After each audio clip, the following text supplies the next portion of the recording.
Bonjour à tous. Ici encore Manga Anime Fan. Aujourd'hui, je continue de vous faire une double review en vous parlant de Steel Ball Run, tome 3, chez Delcourt Tonkam. La partie 7 de JoJo, sincèrement, c'est de l'or. À mes yeux, pour l'instant, j'étais à 3 tomes, puis je suis déjà ultra embarqué dans l'histoire. On reprend à la fin de la première course, où on voit officiellement qui est qualifié, qui est dans le top 10, et c'est là qu'on apprend que Zeppeli, il était disqualifié puis il est 21e. Parce qu'il aurait essayé de nuire à son adversaire Sandman, ce qu'il a vraiment fait, en lançant sa boule de métal.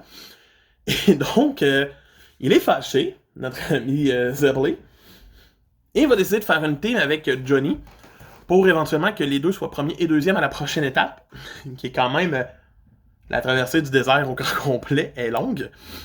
C'est un beau en 18 jours, fait que j'imagine que ça va être sur une coupe de volume, je suis content. Et on va rencontrer tranquillement pas vite de plus en plus de cas bizarres, de gens qui sont étranges et qui vont avoir des pouvoirs.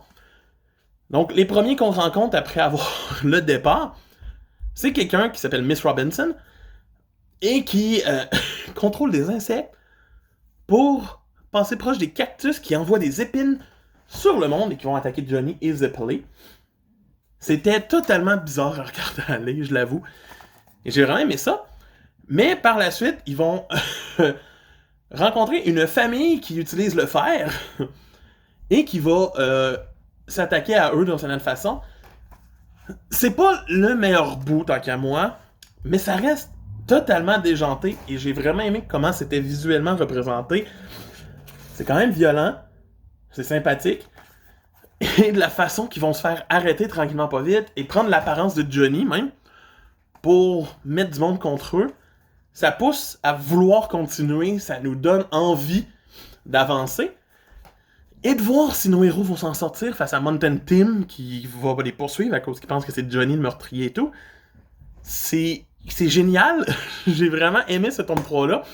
Pas le meilleur, mais il met bien en place de plus en plus de choses, les participants, les pouvoirs commencent à arriver. J'ai hâte de voir plus de choses. Pour moi, ce tome de Steel Ball Run mérite une note de 8 sur 10. Lui aussi. T'as Manga Anime Fan qui vous dit à demain pour une autre review. Bye!